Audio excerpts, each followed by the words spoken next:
Hey, this is Avish Parasha from SpeakingExpert.com.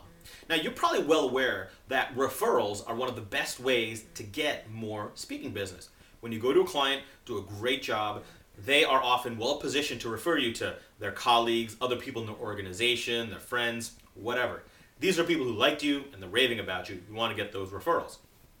Sometimes it's hard though, we feel awkward. We don't want to just step off the stage and be getting all sorts of kudos and immediately say, hey, how about some referrals? In the same time, if you wait too long afterwards, the energy's died off a little, they're not as excited, so it kind of gets a little bit hard. One way to help prevent that is to lead or to set up your referral request in advance.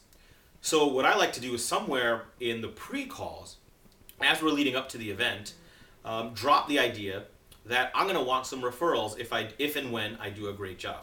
Now, a traditional sales approach would be somewhere in that conversation to be like, so after, I'm planning on doing a great job, and after I do a great job, when you're totally satisfied, I'd love to chat with you about some referrals.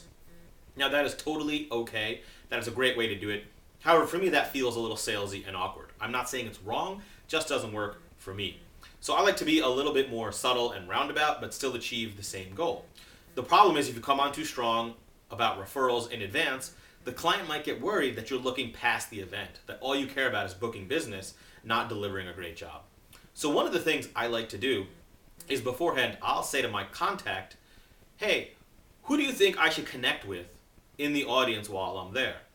And I couch that by saying, when I'm at the event, I'm really just focused on speaking, so I often forget to do like networking and things like that. So I was wondering if you could kind of point out and let me know in advance, that'll help me. And what this does and puts this in their head, like, the CEOs are going to be there, or the vice president of this, or these vendors will be there. Now, you've set the disclaimer up that when I'm there, I'm really focused on the gig, and I just completely forget about my own business. So you're kind of using a little self-deprecation, like, well, I'm not great at that.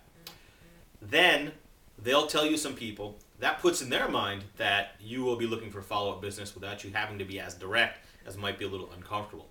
Then after the event, what I do is I'll say to the client, if provided it went well, as it usually does, and as it should for you, you say, hey, I'd love to have a debriefing phone call in the next week or two, maybe after you get your evaluations back or after you've had time to process this.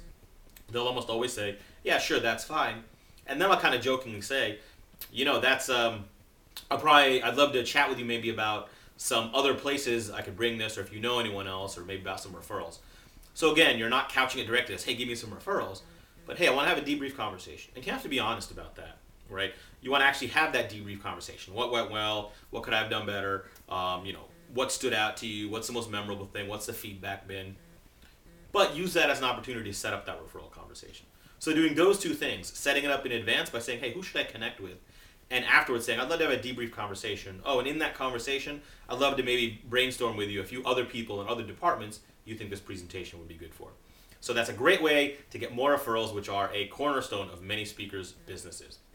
So once again, this was Avish Parasher from SpeakingExpert.com. For more articles, tips, videos, as well as a free PDF on how you can get paid speaking work in the next 90 days, be sure to visit SpeakingExpert.com.